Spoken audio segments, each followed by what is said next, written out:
कर लो बस तू साइड जा ನೋಡಮ್ಮ ಈಗ ಬಂದು ಹೈಟ್ ಬಂದು 9 ஃபீட் ஹைட்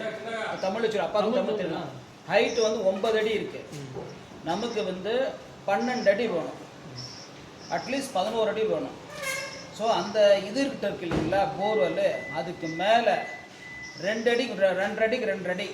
கட் பண்ணி கொடுப்பாங்களா भैया आपका आ रहा है தெரிஞ்சுக்கணும் दोनों का नहीं आ रहा है दोनों परा का नहीं परा हमका है परा नहीं कोई भी आए नहीं परा नहीं हाँ थोड़ा हमारा कवर करो थोड़ा कवर करना बिल्डिंग करते கட் பண்ண முடியாது நம்பர் 1 நெக்ஸ்ட்டு வந்து இப்போ இந்த மாதிரி பைப் உள்ளே இருக்குது இந்த மாதிரி பைப் உள்ளே இருக்கும்போது அங்கே 3 லைன் இருக்குது இதுக்குள்ளே தான் தண்ணி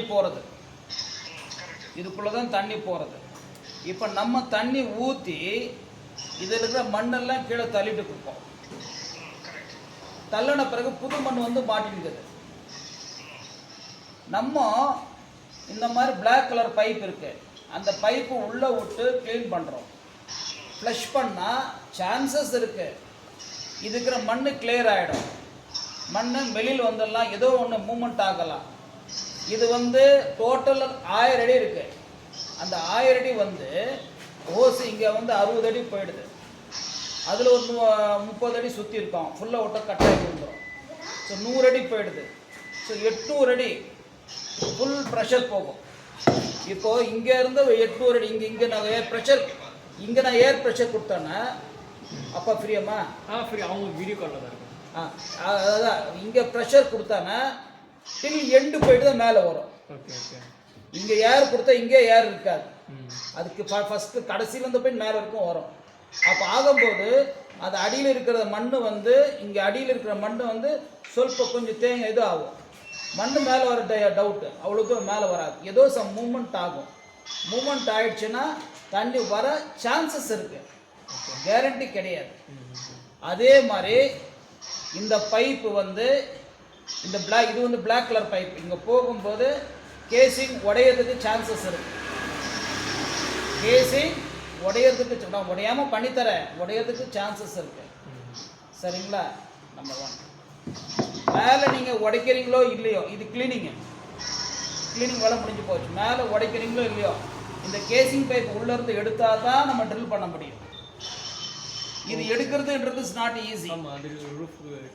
இல்லை அது கட் பண்ணி எடுத்துடலாம் பட் 1-2 பீஸ் உள்ளே மாட்டிச்சுன்னா எதுக்கும் யூஸ் ஆகும் ஸோ ரீட்ரில்லிங் வந்து ரொம்ப பாசிட்டிவ்ஸ் கம்மி ஃப்ளஷிங் பண்ணி பார்க்கலாம் இப்போ நீங்கள் தண்ணி ஊற்றுறதுல உங்களுக்கு அந்த இது விட்டு போகிறது போயிருக்கு மோட்டர் கிளியர் ஆகிருக்கு இப்போ ஆன் பண்ண தண்ணி வருதுங்களா போடுற தண்ணி வரும் புது சோர்ஸ் வரல புது சோர்ஸ்னால் இப்போ நம்ம ப்ரெஷரில் உள்ளே விடுறோம்ல அது மட்டும் மண்ணோட வருது பட் அது எக்ஸாக்டாக புது சோர்ஸான்னு கண்டுபிடிக்க முடியும் சரி அப்படின்னா இதை ரீட்ரில் பண்ணுறதை விட புதுசாக இடம் பார்த்து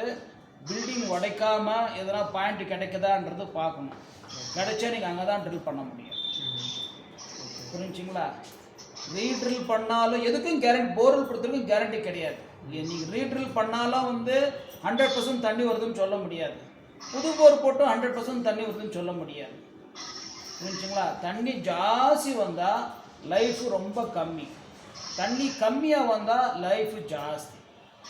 அதான் main point so next process வந்து இது மோட்டர் உங்களுக்கு தெரிஞ்ச ஆள் இருந்தால் மோட்டரை எடுங்க மோட்டர் எடுத்து வெளியில் வச்சுருங்க அப்போது 1 டிராக்டர் 2 டிராக்டர் தண்ணி சொல்லணும் நீங்கள் 2 சொல்லுவீங்க நமக்கு ஒன்று போது ஒன்றில் ஓவர்ஃப்ளோ ஆகுதில்ல அது ஒன்றுத்தில் சோப் பவுடர் போட்டுட்டு தண்ணி போட்டு க்ளீன் பண்ணி விட்டால் இங்கே இருக்கிற லைன் எல்லாம் கிளியர் ஆகும் முன்னாடி வந்த மாதிரி வர வாய்ப்பு இருக்குது மோட்டர் எடுத்துட்டோம்னா அப்புறம் அந்த தண்ணி எப்படி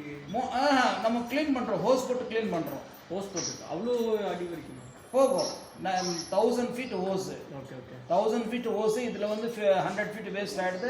800 ஃபீட் போகும் ஓகே அந்த 800 ஃபீட் போட்டு க்ளீன் பண்ணால் சக்ஸஸ் அதான் அப்பா பண்ணோம்னு சொல்லிட்டுக்கிறாரு நான் அது செலவாகாமல் எதுக்கு நம்ம பண்ணணும் தண்ணி போட்டு அட்ஜஸ்ட் பண்ணிடலாம் இது நம்ம தெரிஞ்சவங்க மூலிமா வந்துக்கிறாங்களே ஸோ அந்த மாதிரி வேண்டாம் தண்ணி 2 டைம் விட்டிங்கன்னா உங்களுக்கு கிளியர் ஆகிடும் அப்படின்னு நான் சொல்லியிருந்தேன் சரிங்களா அவ்வளோதான் இந்த இருங்க நான் நார்மல் கால்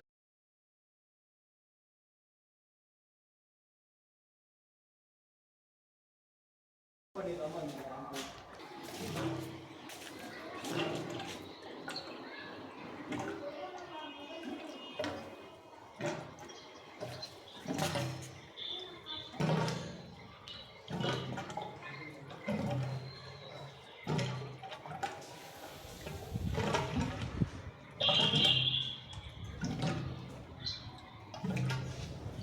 Yeah. 11 o'clock.